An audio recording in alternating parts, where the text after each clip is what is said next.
one of the things that worship leaders actually struggle with is their own spiritual life and their own spiritual welfare. We get in production mode. It's like, okay, I got to go make sure this thing happens for Sunday. I got to go sit in this meeting and I got to go do that thing. And your spiritual life can really actually fall to the wayside.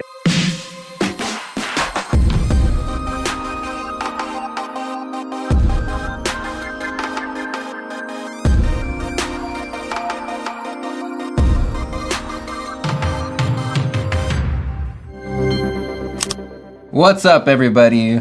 This is Matt McCoy. I'm your host for today's Loop Live. Thanks for joining us. We're going to be trying a couple new segments here over the next couple months. One of them being a Loop Live show that is going to be streamed to Facebook and YouTube Live, and it's also going to be on our podcast.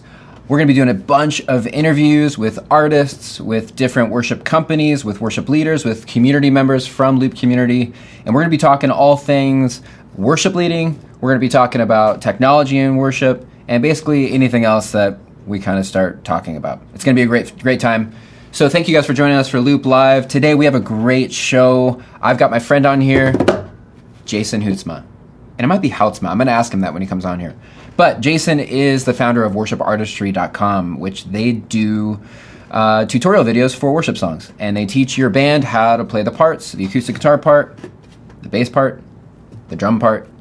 And you can learn everything you need to know about the worship song at Worship Artistry. So today we're going to be talking about getting better as musicians and getting better as worship leaders. And I'm looking forward to this conversation with Jason. So without further ado, let's go ahead and bring Jason in. We'll see you soon. Jason, what's up? Hello. Thanks for joining us. It is Houtsma. You were right. Oh my Second time, gosh. Houtsma. Okay, It's Jason phonetic. Houtsma. Jason, where are you coming from? I am up in Bellingham, Washington, all the way up in the very corner of the United States, about 20 minutes from Canada, right on the water. I hear you're having a heat wave there right now. Yeah, it's like 80 degrees, which is very hot for us. Well, I thought it was like 106 degrees there. Well, the way that Washington works is on the west side of the mountains, it's all green and rainy and you know, what you think of like with Seattle. And then on the eastern side, which is where I'll be going in a couple weeks, that's where it's like 100 degrees in the desert. It's so weird, man. You cross the mountains and all of a sudden the trees just kind of stop. And it's a different kind, it's beautiful, but it's a different kind of beauty. Yep, I love Washington. And I love worship artistry. And I love helping worship leaders just improve at their craft and helping worship teams improve their craft. I know that's a passion of yours with worship artistry. Jason, let's talk about this. Why is it important for worship musicians to continue to grow? Because I think that sometimes worship musicians, we kind of can get easily just like, hey, I know how to do this. We just kind of push the buttons the same way and play the same 4 chords over and over, just move the capo a little bit. You know, we can kind of get into this rut of just doing what we've always done because it works every weekend. But why should we continue to grow as musicians? Well, I think you hit the nail on the head when you say that you get into a rut. But ruts are not fun. They're not fulfilling. They're not inspiring. Nobody gets excited about getting into a rut. Nobody's like striving for, all right, man, I'm just going to keep doing the same thing and it's going to feel great in 10 years, you know? You know, for a long time in worship for myself, I spent a lot of times going through that cycle of like getting involved, getting over involved, burning out, crashing, needing to step away, resting for a while, and getting back in. And a lot of that was I was not self-regulating and being careful and like understanding what my limits were. I didn't know how to recognize when the wall was coming, that sort of thing. But also because if you're not progressing, it's not very fulfilling. It's just not. Like, we all love to worship. We all have the idea in our mind that like worship is the greatest privilege. I should just adore this every time, you know? And we do. It's an amazing privilege. It's a gift to be able to do it. But nobody got on the worship team to struggle through, you know, a chord chart every week and play the same 5 songs. Like, we did it because we love music. We love to play music, and there is a world in which we keep getting better and we keep learning things from the songs that we're doing rather than just kind of doing the same old thing. And it's just, that rut is not life-giving. And so that's kind of like my number one answer in terms of why you should keep improving, is because it's fulfilling to you. It's more fun. I totally can relate to that.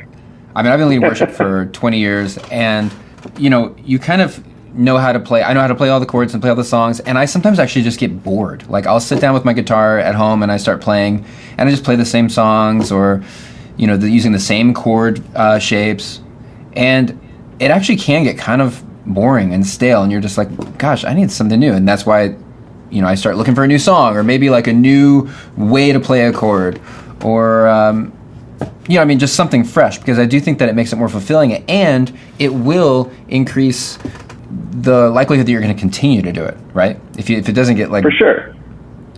And that's my pastor, that question he often asks is like, well, where's the life at for you right now? Kind of recognize that we go through different seasons in life. Sometimes, when we've got little kids, we're pulling our hair out. We love them, but we're pulling our hair out most of the time, And, then your kids, like right now I've got a 14-year-old and an 11-year-old, and it's a sweet spot, but we're heading into high school, and it's like I have to have different priorities. And there are those different seasons, and it's like when you're actually enjoying something and being a part of it, you just kind of want to keep going. And you want to be able to adjust what you're doing with those seasons of life. Yeah. Those new songs, new ways of playing things can kind of add a whole new fresh element and give you some new momentum. So what would you say for a new worship leader, like someone maybe that is brand new at doing this? What's a good way for them to improve their craft? I always look, we call it worship artistry because the goal is to actually have artistry and involve creativity. But yet we teach the songs the way that they're done on the record. We arrange them so that they sound like the record. And there's kind of two steps to, I think, being a musician. There's being able to copy, and then there's being able to create from that. And being able to copy well is an important part of that process. I think, it's like we joke around like, 15-year-olds are like, I invented this chord, and you're like, actually, that sounds really bad. You're kind of making something up there that's, music's been done for a long time, Yeah. And so being able to copy good things that are out there and understand, because that helps you understand how bands work. A lot of musicians haven't played with a band before. I mean, I've taught guitar for 20-something years now, and, I've had so many kids and stuff that come in and they sit down and it's like, well, who are you playing with? Well, nobody.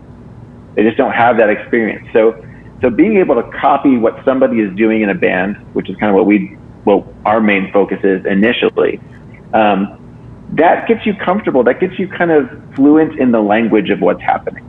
I feel like music is a language, and when you understand and you're confident in that language, then you can put things into whatever kind of words you want, but you're not in that space of just like rote memorization, And so first we copy, and then from there, that gives us a whole palette of color to work with with what we're painting, Yeah, that's such a great point.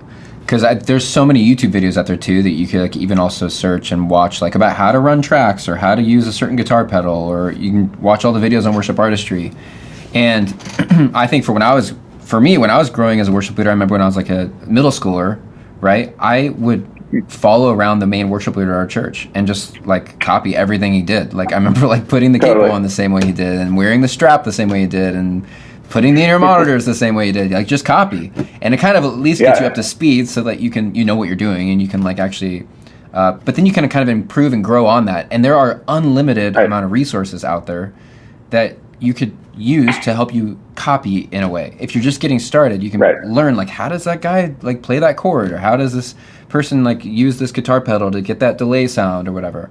There's so many ways to do that. That's a really, really good advice, Jason. I was just going to say, it's so hard. I think especially when you're first learning, like I remember learning guitar, and I was the same way. Like I used to say, like guitar ruined concerts for me for years, because I would end up just staring at the guitar player and trying to understand what he was doing. And because one of the things that's difficult, you're saying like, oh, there's all this stuff all over the internet. One of the things that's really difficult about the internet is that anybody can put things on there. So for example, there's a lot of bad copies of songs out there, Yeah, you're right. I always when say, take a song like Blackbird. Okay, we all know Blackbird. If you learned it on the internet, I can almost guarantee you play it this one way. Yeah. That's the wrong way, because that's how I first learned it, because that's what all the tabs said. And then as I got older, I'm like, that's not the note. That does not right. It's almost right, but it's not it, And so because you have this like really varied input, which is good in a lot of ways because you can learn different ways to do it. But if you're sitting there going like, well, somebody's just like, yeah, just play this G chord, and you're like, well, actually, it's not a G chord. It's actually capoed, up on the, whatever it would be, the 7th fret, and it's actually played like a C shape. All of a sudden, you start getting different things that you can work with. But it's understanding kind of where that comes from and going like, oh, I want to. There's something really satisfying about that of like playing it and going like, yes, that sounds like the song. Like you could hear all those little nuances. Totally, it takes observation. Like you've got to really also be listening to the music and trying to understand, why they're doing what they're doing and how they're doing it. I think one of the also biggest things you could do is just like go to a rehearsal, even if you're not playing, and just sit and watch and listen and just observe.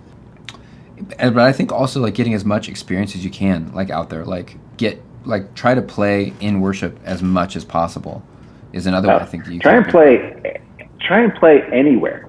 You know what I mean? Yeah. Like different thing. I think sometimes the ruts that we get into, and it's funny because it's like I run a worship website teaching people to play worship songs, and I'm always like, listen to other stuff, because those are the pieces that actually get you creative, right? It's like, it's one thing to be able to copy and to be able to like, oh, that's really cool, and I understand how that works. But if your ear is only tuned to a certain sound or a certain, this is the way it needs to be. If you get in that space, that's when you start kind of dying on the vine a little bit. It's like, it's getting those other influences and pulling other things in that I think get you fired up to keep going. Yeah, that's so good. Okay, so let's talk about the experienced worship leader. So there's someone who's been leading worship for 20 years, like myself or something, right? And it can be so easy when you've been doing it for so long just to go on cruise control and just be like, well, we know how to do this. I've played the song a million times. I know the chords. I know the lyrics. And you can just kind of just cruise and just do what you do. Like, how can an experienced worship leader, is it different than for a new worship leader? How can an experienced worship leader grow in their craft and not get in that stuck of just being on the cruise control, doing the same thing every single Sunday? Yeah, I think, I'm in that spot, right? Like, I've been leading worship for 20 years. I joke around with my pastor all the time. I'm like, I can phone it in if I want. Like, it'll be fine. And I don't get paid the big bucks, but I always say that's why I get paid the big bucks, is because like I can put it together in a short amount of time and know how it's going to go. But I find once you're, and people probably argue with me about this on like which comes first, and it probably goes in a circle, a loop, if you will. But like once you are proficient at music, then you don't have to think about music anymore, right? Like that part becomes natural. And I think that like the worship leader that I am now, is very different than the worship leader that I was, 20 years ago. I play music really differently. Like I think as you get if you keep going and you keep trying to be creative, learning songs like they are, like I go and I teach these songs, right? I've taught 500 something songs on worship artistry. And I've spent all this time trying to dial them in and really make them, put them in a way that they'll fit for a band, right? But then once I'm done doing that, like, I don't really want to do that anymore. The amount of time that goes into that. So I take those songs and then I bring them to my team and we play with them and change them, and I think about them that way. So there's some creativity there. But also I think, kind of going back to the loop thing, like you can keep pushing yourself musically, but honestly, I think the place where you keep pushing yourself is how are you mentoring other people? How are you serving your own community? Like, if you've got the chords locked away, if you've got the parts locked away, if the muscle memory is there, then you can kind of start building your spiritual muscle memory more. I played guitar long before I taught guitar, right? Like, but I got to a point where like I can teach this. And I think worship leaders, if they get later on in life, it's like, okay, it's time for you to impart what you've learned and start encouraging other people and raising other people up. And honestly, like, that's not really a musical thing, but I think it's the important thing. I think as worship leaders, that's what we're really called to do. And you can use a tool like worship artistry to do that. Leadership. I want to jam on that actually in a minute here. That's going to be my next question. I want to talk about that. But before we jump to that, talking back to like the worship leader who maybe is just in cruise control, it almost comes down to a choice, doesn't it? Like, you can choose to be the guy who just like throws your car into cruise control and just kind of hangs out in the back and just checks out, or you could be the guy who is changing lanes, get in the fast lane sometimes, get in the slow lane sometimes. Like and that's a choice that you make. And I think if you're a worship leader who maybe you feel right now that you're maybe in the cruise control, like you can make a choice to like turn that cruise control off and start to learn and start to grow. And I think maybe the 100%. biggest part of that choice is by choosing to never stop growing. And so one example I think in that would be like vocally, you know, like worship leaders could be like, oh yeah, this is just my voice and this is the way it is and this is the way that, you know, it's just going to get better by me just doing it more, which is true. But I think a lot of times worship leaders just completely forsake, you know, vocal training. And I think for the rest of my life, like I think that I'm going to need vocal lessons. And that's also because I'm also not given the most amazing voice in the world. But I think that is something that you constantly need to be like improving on and training in and exercising that muscle, so to speak. You know, whether that muscle be like your guitar chords and your strumming patterns or like keyboard and like maybe like being able to play melodies while you sing or something. Like that's all something that's a muscle that needs to be exercised. So it's like a choice of wanting to grow. Right. Well, and that pays off. Like it's there. It's funny you say that about the voice thing, because like I'm the same way. Like I grew up around people that were these amazing singers. I'd never even opened my mouth to sing until I was in my 20s. It's like the band Wilco changed my life because I was like, oh, I don't need to sound like an American Idol star. I can have a different kind of voice. And so I started leaning into like, okay, what is my voice, right? So I've been singing now for like 20 years. And I swear, like over the pandemic, like just by being, because what we did is I was just at home and I would record these little solo sets and I'd set up microphones and just, we'd shoot a video and then it's like, here it is, guys. And it was just a different environment, but because I was able to keep hearing it and was recording and practicing all the time, I was much more aware of how I sounded. And I swear I opened up a register in my voice. I don't even know if register is the right word, like maybe timbre or something that was just like, that eliminates this thing I've always hated.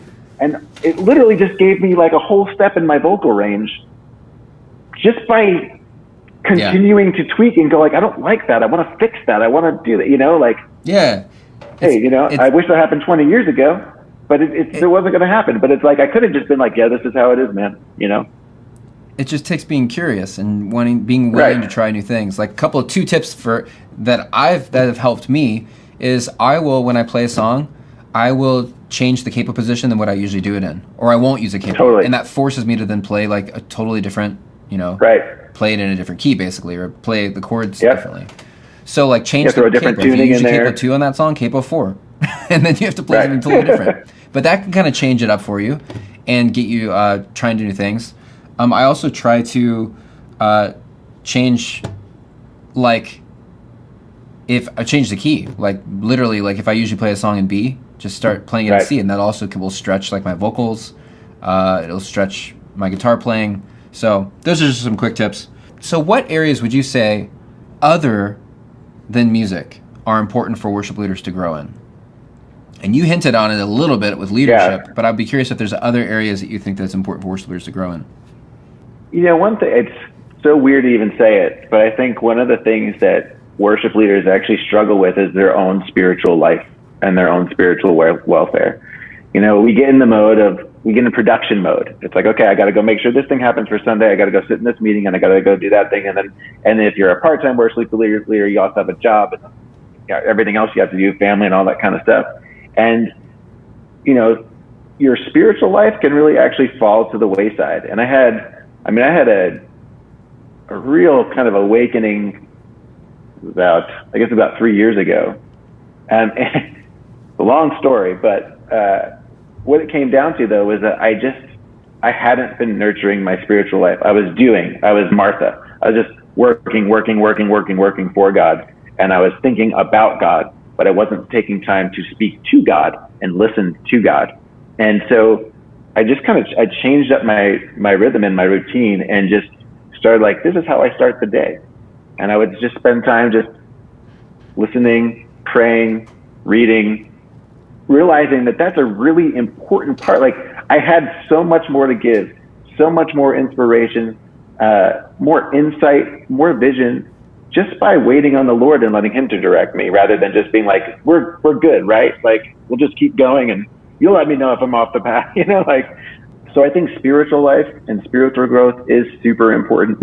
I think as you get older too, like, it's kind of finding where those things are. Some people, like, we're all designed differently, right? God designed us all differently. And, some people are going to want to dig more into like theology and like dig more into books and questioning and all that kind of stuff. And I've had that season in my life. I'm more in the zone of kind of like, yeah, I think what I understand is that I don't understand, and like being kind of okay with that mystery, but letting God kind of lead the way. And so spiritual life, I think, is really important. I think it's the most important thing. We have nothing to give if we don't take time to receive. Yeah, the mentorship, like being an intentional mentor, like you were saying, you followed around your worship leader and were doing everything that he was doing. Like, kids look up to us. Like, they just do. And it's like, I think sometimes we're looking for that next, like, oh, this guy who's, the weekend warrior, and he can play on the team, and great, he's already really good, right? But like, where's that kid that kind of only knows a couple chords? Like, what are we doing for that kid? Do we have our eyes on that kid? Are we watching for them and going, hey, let me mentor you. Let me pull you alongside. Let me encourage you, man. I would not be doing anything that I'm doing if I hadn't had people go, yeah, man, good stuff. Do it again next week. Like, come on. Like, I would have never opened my mouth to sing if somebody hadn't said to me, no, it sounds good. Yeah. Like, I didn't believe it sounded good. And honestly, truth is, it probably didn't sound that good. But I had somebody who could hear and go, if you develop this will sound good. And you need that confidence now, So I think mentoring is a big part of it. And then obviously just, caring for your team and caring for your congregation, like knowing what's going on in your congregation. I think the more that we get proficient at music, the more we can take on other things, because we're already confident in this area, right? And as we become more confident in different areas, then we can take on more stuff. Man, that was so good. I completely agree with you in that we need to be looking out for the younger Jason, the younger Matt. Right. Like, we were all in that position, and I feel like sometimes we can end up getting the stage and then you kind of just like forget about it. You start hogging the stage basically. But we need to be looking out for like those younger kids who were like just getting started, and be pouring into them and doing the same for them as someone did for us. Because you're right. The only reason I'm doing what I'm doing is because a guy named Micah at our church, I didn't even know how to play guitar. And this guy named Micah came up to me and he's like, I think that you should learn how to play guitar, and I'm going to teach you. And he was a worship leader at our church. And he like taught me how to play guitar, and he started teaching me how to lead worship, and like taught me how to make a set list. And I mean, I'd never even thought of it before. And this guy saw something in me. I don't know what he saw, and he was just like, let me train you. Let me help you. And it changed my whole life, and we can do that for other people. That is so huge, man. Can. And we do, I'll just drop this in here real quick. So the guy who, like, worship artistry was started around my dining room table because I had the guitar player who had been in my church forever when I was growing up, that I was always looking up to, and it's a cool Les Paul, and he always let me use his gear. Like, he just like, yeah, go ahead, you guys should practice. Come on in, you can use all my stuff. I didn't know how to I remember I thought I broke his tube amp because I didn't understand how a standby switch worked, and I was like, oh no, But he just encouraged me like all along the way. And then like years later, we ended up starting worship artistry together, And so it's just those pieces, like, they can change a person's life. They can put you on a completely different trajectory. And it doesn't even take a lot. At least for me, it didn't take a lot. It was just a little spark that ignited a flame that just kept growing and growing and growing. Like, this guy, it wasn't like he had to like stick with me for years and years and years. Like, he just met with me like on a Wednesday night for like a couple months and like got me going. And then once I was going, he like disappeared, literally. I never saw him again. He didn't come back to the youth group. And like, but it's all it took. A very small investment for a huge return, and you can do that for someone. Right. Yeah, absolutely. I'll be forever grateful. So how can worship pastors pour into their volunteers and teams to help them improve? So let's just say you've got, your worship team, maybe it's a student worship band, maybe it's the band for your main service.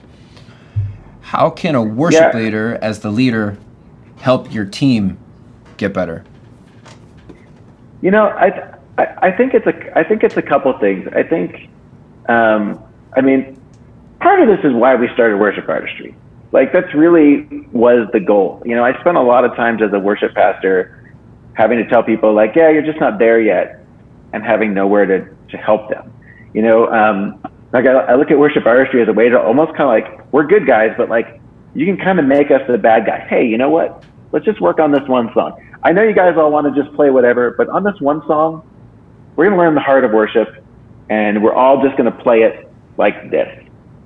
And what that does is it gives people a framework. I think a lot of worship, and I realize not everybody does this. Like I often think of my own church experience, and it's like, obviously there's some bands that I've been in that are incredible, right? And it's just like, yeah, go crazy. But there's a lot of other scenarios where I've been in where that's not the case, The drummer doesn't know that, hey man, I really just kind of need you to keep the same kick pattern through the whole verse. Like, change it in the chorus, not every measure. Learning how to play together, all those sorts of things. Like, I think having a way to teach into that, and to say, like, because the thing about worship artistry, like, we could have just gone, like, when we first started it, we could have just been like, here's how you play it, like a playthrough video. Done. We worked out the licensing for that. We could do that. But I'm like, I'm a teacher. I'm a teacher who happens to play guitar and lead worship.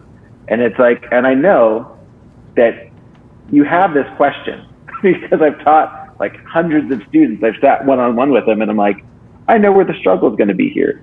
And so, we kind of pick out those things and really try and made it a tool that actually can coach people. Like, the amount of things that people respond and say, I have gotten so much better over the last year and a half because just from doing this, right? I'm not trying to pitch that thing, like, whatever, that's what we do. But anything that you can do to give people some wins, to feel good. Like, my whole thing is like, I just want my worship team to have those musical moments that keep them coming back and go, man, that was awesome when we did that thing. And for me to be able to speak into that, to lead them there, and also to be able to speak into that and say, like, recognize it with them. I don't know if that makes sense. I kind of meandered there totally. A little bit, but well, let me throw this at you. We've all got this guy on our team who's like resistant to that. Like, we've got Ron, right? He shows up. I know exactly what he looks like. And he never listened to any of the parts before he even showed up. He didn't even look at the set list probably until he got there on Sunday morning. And, Ron's been playing music for 40 years because he used to play with his, like, bar band back in the day. And, he gets all of his guitar stuff out and just, he plays it how he wants to play it. He doesn't play the part. Right. He plays his part. Right. Forget Hillsong's part. We're using Ron's part. Right. And then also, Ron doesn't want to, how do you get someone like Ron, who's probably resistant to, like, sitting down and spending 5 hours a week watching worship artistry videos? How do you get Ron to watch worship artistry videos and actually learn a part? I'll tell you what, like, in my own life, it's challenging. I know who when you say Ron and you talk about that guy, I actually have a picture of a person in my mind that I used to play with. I think in those scenarios, though, like, communication is really important, and Ron needs to feel like you care about him and you also care about the team.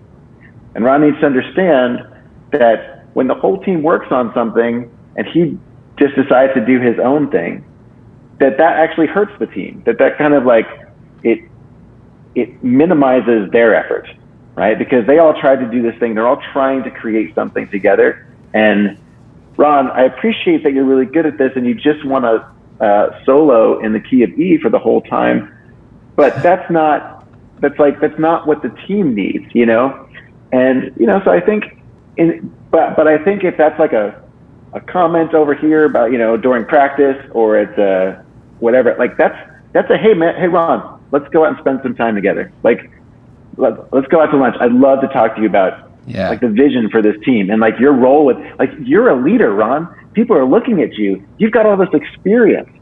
Like, but when you just sidetrack us forever, like, I appreciate that you want to play Back in Black every time we pause, but like, I need you to not do that, Yeah. And those right there, those are the ninja skills for a worship leader. Like, you could have the best voice in the world, be the best musician in the world, be able to sing through a worship set the best ever in the world. But if you don't have the people skills and the leadership skills I feel Right. like that's a huge part of leading worship and like coaching a team and people. And a couple weeks ago, I had this kid want to go to coffee with me. He's getting ready to go to college, and he was asking me about what he should major in. And his plan, he wants to be in worship. He wants to lead worship, and his plan was to major in worship. And I'm like, dude, and this, I'm going off on a little soapbox here, okay? This is my personal little soapbox here. I am totally anti, and I don't know if you went to worship school or not. No. I am personally anti getting a worship degree, because anybody can lead worship. Anybody can learn how to play guitar and sing and lead worship. I told the guy, I was like, if you're going to be a worship leader, if you really want to be a worship leader, then go to school for get a degree in theology. Like, learn the Bible. Learn why we even worship. Learn like the pastoral side of it. You don't need to like go to school to like learn how to make a worship set. Like, you can learn that just by following a worship leader around the church and being an intern. You don't need to spend $200,000 to do that. But what you should do is spend that $200,000 and take classes on leadership, on communication, on building a team, on theology, learning the Bible. Like, that stuff will make you a rock solid worship leader. Like, we've done people a really big disservice by referring to worship leaders as worship leaders. Like, I take the worship pastor part of my title incredibly seriously. It matters. It matters. I'm a worship pastor. I am not a worship leader. And those are, I think those are different skill sets, but I think a lot of times we glom onto the talent. We see somebody who has musical talent and we're like, you have musical talent. Come and be this leader. But they don't have any leadership talent, or they haven't developed leadership skills, or they haven't developed their spiritual life, right? We treat these guys like, it's so bizarre to me. Like, whenever we talk about like worship leaders, or we talk about like celebrity worship leaders, I'm like, that doesn't even compute in my brain, because worship leaders are waiters, man. Like, that's the level that we're at in the kingdom. Like, we're waiters, like, you love your waiter. Your waiter comes and serves you, is like preparing food for you, and is like, I want you to have this great time and this great experience, and I want you to focus on how great the food is. You're not like, man, I need to get that waiter's autograph. And I feel like that's where worship leaders are in the grand scheme of things. But it's, now I'm on my soapbox.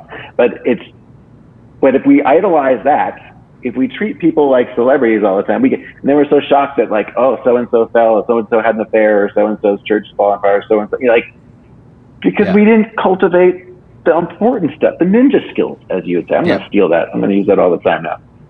I really do think that that's why, these young worship leaders are getting put into church jobs and then they're gone in a couple years. Because, they come out of like a worship school and they've learned how to like play guitar and like wear the cool clothes and like put a set list together and like have the vibe on stage, right? But they have zero pastoral skills. They don't know the Bible. They've like never read through the Bible. They don't know anything about how to lead people. They don't know anything about how to like get along with your senior pastor, about building the kingdom of God versus the kingdom of a like worship ministry at your church. And I think it burns people out, and they're gone. I think churches hire them, and then they realize, wow, this guy's like not as mature as we were hoping. And but it's because we're not setting them up well. And I think that that is why this training and being hunger to grow. I think even like using like worship artistry to learn your craft more. Are there any areas that you think you'd recommend worship leaders for actually learning, for growing like the leadership pastoral part? Are there any books that you've read? I'll be honest. I'm not a huge book guy. I just I tend to skim. I'm just like, just give me all the main points and I'll soak that in.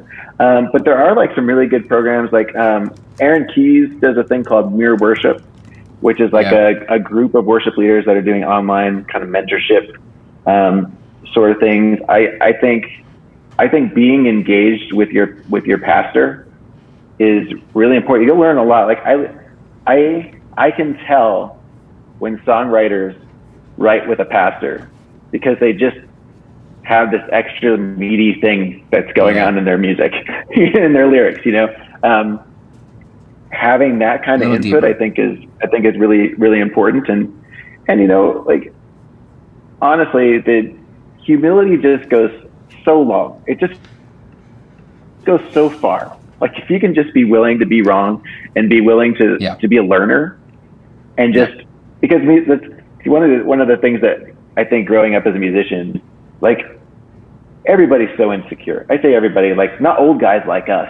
We're old and grizzled and we understand how it goes. But like, there's so much insecurity in musicianship where musicians are always trying to puff up. Like, the question isn't like, oh man, that guy's awesome, I should learn from him. It's like, wait, am I better than him? Does he look better than me? How do I posture myself so that I'm not threatened by this other musician? So if we can actually keep a space of humility and just be like, man, I'm just here for everybody to win.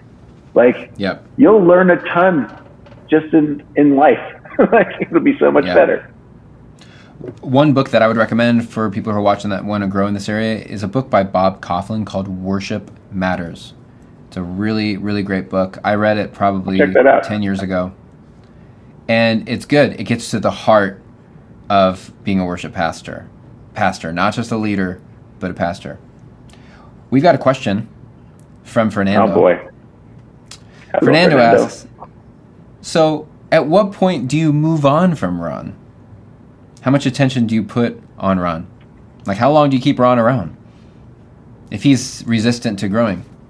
I think you have to say, like, if you lay out clear expectations and then you actually hold them accountable to it. I think a lot of times it's hard because, like, I think about myself in that situation.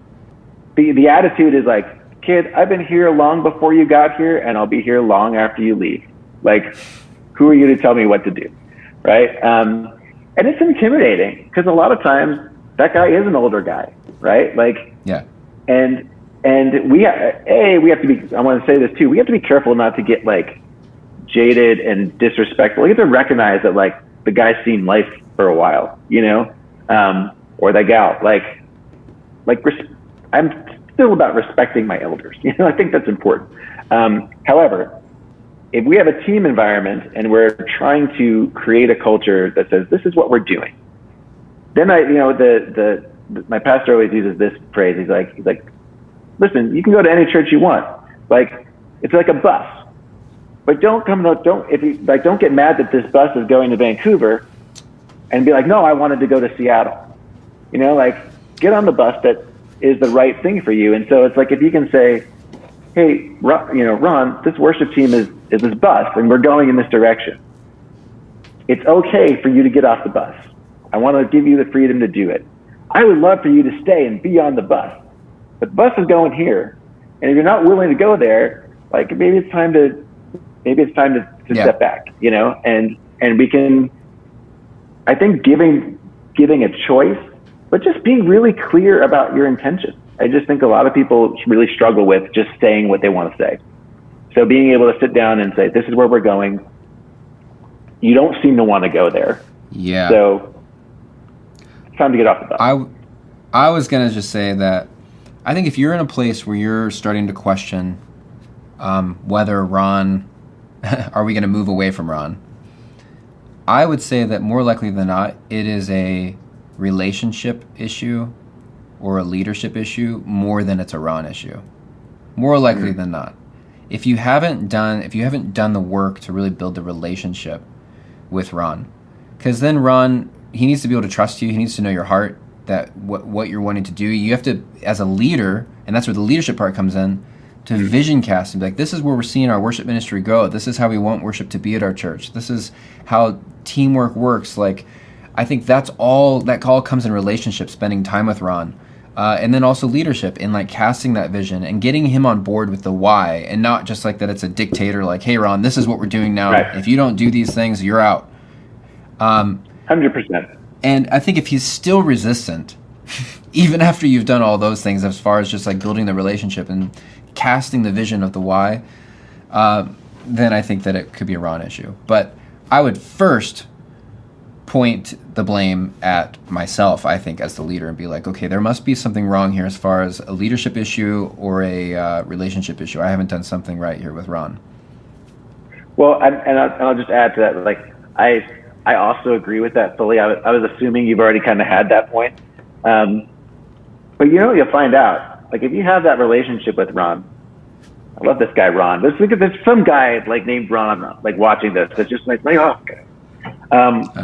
But if you got Ron and you have built that relationship, if you need to have the bus conversation, like Ron's probably going to be okay with it and recognize, yeah, I don't really want to be on this bus anymore, and it's time to do something. It's time to do something else. We have people write us all the time, like from all different versions of this in this world, like in our Facebook group and stuff, where it's just like, hey, I got this, I've had everything from, I've got this guy who doesn't, I've had Ron, to like, I feel like I'm being aged out of the worship team. Like nobody is helping me. Like I don't think they want me here anymore. I don't think I have the skill, like feeling all that insecurity. And so it's like, we also have to be careful that we don't make Ron feel like, Ron, you won't fit here anymore. You're not wearing the right shoes, man. Like it's a different thing. Yep. Well, Jason, I appreciate you taking the time just to hang out and to talk about this. Hang out with you anytime, Matt. Yeah, man. This stuff is, it's interesting. It's complicated being a worship leader. It's complicated being a leader of people. And, people on your team are all coming from different backgrounds, different experience levels. They've maybe worked with previous worship leaders who did things very differently. So you have to be gentle. I think you have to be just really patient and just kind, that goes a long way. Yeah. Just being kind and gentle with people. What'd you say, Jason? I said you have to love them, Totally. Imagine that. That's what we should be doing. That's the ultimate leadership. So, Jason, thanks for joining us. Make sure you guys check out worshipartistry.com. It's a great place. A lot of great videos. And that's more of the training of the musical aspect. Learning how to become a better guitar player. Yep. It's technique. We do a lot of technique-based stuff there, because the thought is, if you can do that, that's then out of your way. That makes your life easier. That makes everybody's life easier, and you can really focus on the important stuff of leading people. That's always been the heart. Yeah, that's so good, man. Because you do need both. I mean, I know that we've talked a lot about you don't need the technique, but you do have to learn. You can't lead worship without knowing how to play guitar or playing piano or sing, whatever. So you do have to learn that stuff, and you have to get better at it. But we were just saying that there's also other things that are maybe more important for the longevity of your worship ministry. So, right. Absolutely. Just that little caveat. Jason, thanks for joining us, man. Matt, thank you, man. It's been fun. Yep. See you later. Hey guys, this is Matt McCoy. Thanks so much for tuning into today's podcast. We're trying to provide content that's really helpful and meaningful to you as a worship leader. So make sure you hit the subscribe button to stay tuned for more from the community.